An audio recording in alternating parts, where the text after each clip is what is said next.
श्री महागुरुभ्यो नमः। हरिः ओम। सदाशिवसमारम्भां शङ्कराचार्यमध्यमाम् अस्मदाचार्यपर्यन्तां वन्दे குருபரம்பராம். ஜெம் டிவி நண்பர்களுக்கு எனது வணக்கங்கள். இன்றைய நாள் அனைவருக்கும் இனிய நாளாக அமைய எல்லாம் வல்ல இறைவனை வேண்டி இன்றைய எமதமும் நம்மதமே நிகழ்ச்சிக்கு செல்வோம். இன்னைக்கு நம்ம ஸ்ரீஸ்துதியிலிருந்து ஒரு ஸ்லோகத்தை விளக்கத்துடன் பார்த்துட்டு நேற்றைய தினத்து நீதி கதைக்கு செல்வோம்.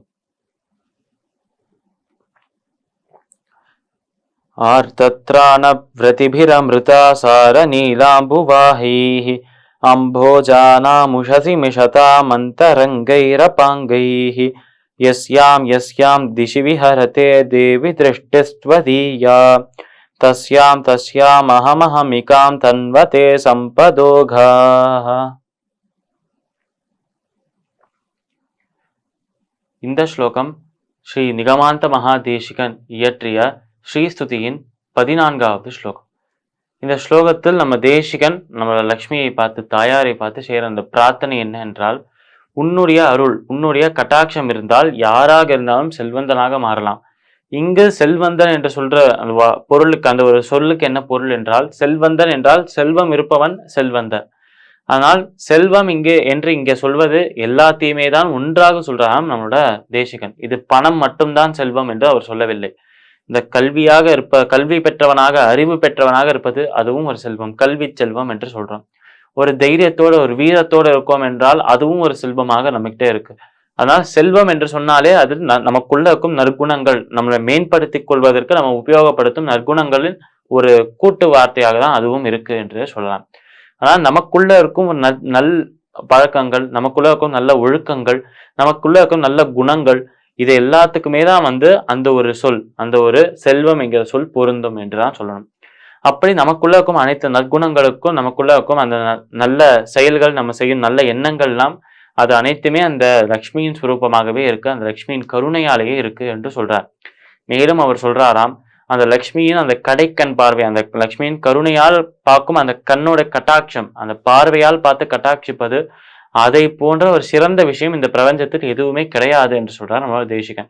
என்றால் அந்த லக்ஷ்மியின் கருணை பார்வை, அந்த கருணை விழி நம்ம மேல பட்டுடுத்து என்றால், அவன் எவ்வளவு பெரிய ஏழையாக இருந்தாலும் சரி, ₹1 கூட ஒரு நாளுக்கு இல்லை என்றாலும் அவன் பெரிய பணக்காரனாக மாறுறான். ஆனால் லக்ஷ்மியின் கருணை, அந்த ஒரு கருணை விழி நம்ம மேல விழுந்தால் மட்டுமே நம்ம அந்த செல்வத்தை சேர்ப்பது, எந்த செல்வம் பணம் மட்டும் அல்ல, கல்வியை சேர்ப்பது, நற்குணங்களை சேர்ப்பது, நல்ல ஒழுக்கங்களை சேர்ப்பது, இது அனைத்திற்குமே அந்த தாயாரின் கருணை தேவை என்று சொல்றார் நம்மளோட தேசிகன். இந்த ஸ்லோகத்திற்குண்டான விளக்கம் இதுவே. இப்ப நம்ம நேற்றைய தினத்து நீதி கதையின் தொடர்ச்சியை காண்போம். இந்த மீன்கள் எல்லாருமே சேர்ந்து அந்த 3 மீன்கள் கிட்ட போய் கேட்கறதாம். அப்படி யோசனை கேட்கும் போது முதல் மீன் கிட்ட கேட்கறாம். அந்த முதல் மீன் சொல்றதாம், இந்த மீன் தான் சாந்தமாக இருக்கும், பொறுமையாக யோசித்து நிதானமாக பதில் சொல்லும் என்று சொன்னேன்.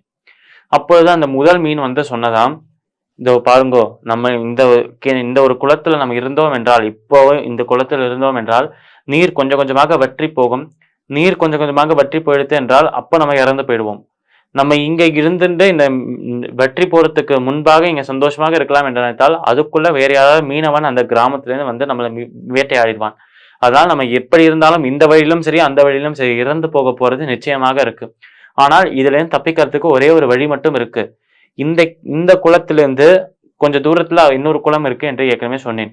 அந்த குளத்துக்கு நம்ம இங்கேருந்து போய்விட்டோம் என்றால், இங்கேருந்து தப்பிச்சு அந்த குளத்துக்கு போயிட்டோம் என்றால் அங்க நிறைய நீர் இருக்கு, அது இதை விட பெரிய குளமாக இருக்கு. அதனால் அது வற்றி போகிறதுக்கு வாய்ப்பு ரொம்ப கம்மி. மீனவனும் அங்க வர முடியாது, ஏனென்றால் பல மரங்கள் அதை மறைத்து வச்சிருக்கு. அதனால் மீனவனின் தொல்லையும் இல்லை. இந்த ஒரு வெயிலும் பட்டு அந்த ஒரு வற்றி போகவும் போகாது அவ்வளவு சீக்கிரமாக. அப்ப நம்ம சந்தோஷமாக ஆனந்தமாக இருக்கிறதுக்கு அந்த குளத்துக்கு தான் போகணும் என்று சொல்றதாம் இந்த முதல் மீன். இந்த முதல் மீன் சொல்றதை கேட்ட உடனே சரி, மற்ற 2 பேர் என்ன சொல்றா என்று கேட்போம் என்று அந்த 2 மீன்களும், அந்த கூட்டமாக இருக்கும் மீன்கள் போறாளாம்.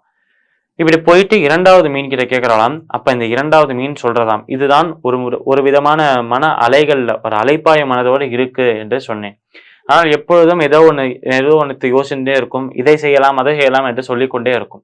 அதனால் இந்த ஒரு மீன், இரண்டாவது மீன் வந்து சொல்றதாம் இந்த கூட்டத்தை பார்த்து, அந்த மீனவன் வந்து நம்மளை வேட்டையாடுவான் என்று பயப்படுறாளே, நம்ம அந்த மீனவன் நம்மை வந்து வேட்டையாடுறதுக்கு பதிலா நம்ம அந்த மீனவனை எப்படியாவது கொல்ல வேண்டும், அதற்கு ஏதாவது திட்டம் இருக்கா என்று பாருங்க என்று பேச ஆரம்பிக்குதான் இந்த மீன். அந்த மீன் சொல்றதையும் இந்த மீன்கள் எல்லாம் கேட்டு இருக்காம். ஆனா இந்த மீன்களுக்கு ஒரு விஷயம் புரியவில்லையாம். அந்த மீனவனோ ஒரு மனிதன், அவனால் எது வேணாலும் பயன்படுத்தி இந்த மீன்களை கொல்ல முடியும், இந்த மீன்களை கூட்டிக் கொண்டு செல்ல முடியும், அழைத்து கொண்டு செல்ல முடியும். ஆனால் இந்த மீன்களால அந்த மீனவனை எதிர்த்து என்ன செய்ய முடியும்? எதுவுமே செய்ய முடியாது. ஆனால் இந்த விஷயம் அந்த மீன்களுக்கு அப்போ தெரியலையாம். சரி, மூன்றாவதாக இருப்பவன் என்ன சொல்றான் என்று மூன்றாவது மீன் கிட்ட போய் கேட்டா அது எதுவுமே பேசலையாம். நீங்க என்னவோ பண்ணிக்கோங்க, என்ன விட்டுருங்கோ என்கிற மாதிரி தான் இருக்காம் அந்த மூன்றாவது மீன். ஏனென்றால் இது எதுவுமே செய்யறதுக்கு ரொம்ப சோம்பேறித்தனத்தோட இருக்கும் என்று சொன்னேன். இப்படி இந்த மூன்று மீன்கள் சொன்ன பதிலை கேட்டு அந்த மீன்கள் எல்லாருக்குமே வந்து ஒரு ஒரு யோசனைக்கு வரலாம். இப்படி மீன்கள் வந்த அந்த யோசனை எது? இந்த நீதி கதையின் நீதி என்ன? நாளை தினம் பார்க்கலாம்.